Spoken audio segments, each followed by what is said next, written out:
What's up, guys? It's Big Muscle Way on the hustle. I'm going to tell you about this jacket. So I hopped on a plane, headed to South Korea. We stopped in South Korea and we visited different places.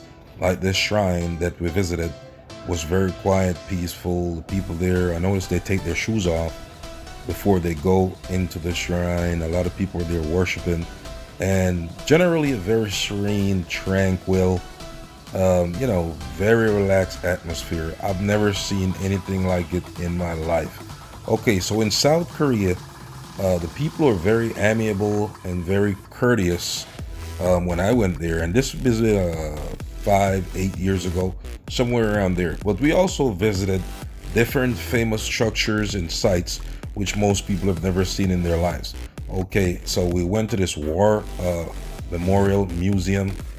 I think it was in Yongsan and some place like that, and some cool kids playing drum. Here's an example. Okay, so we saw those kids playing that drum, which was very cool, but I always wanted something as a souvenir in Korea to take back home. So I met this guy in a local village, and I told him that I wanted a jacket. Okay, so because I'm an island boy, yeah, I decided I'm gonna make this red, green, and gold jacket and put the theme of it from a Bob Marley song, Iron Lion Zion, in the back. So that's the jacket. Okay, so I had it made. The jacket is made of fox leather, or 4 leather, whatever it's pronounced. But the leather is dry rot, as you can see in the collar right there. Okay, yeah. So I'm not able to wear the jacket, but my plan is to make over this jacket into a different version and full leather jacket.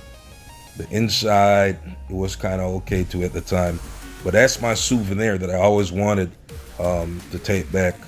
So I added my own twists of design and just had the guy make it. But I'm gonna make this jacket over, and we could see what we come up with, because we're into leather work. Subscribe, hit the notification.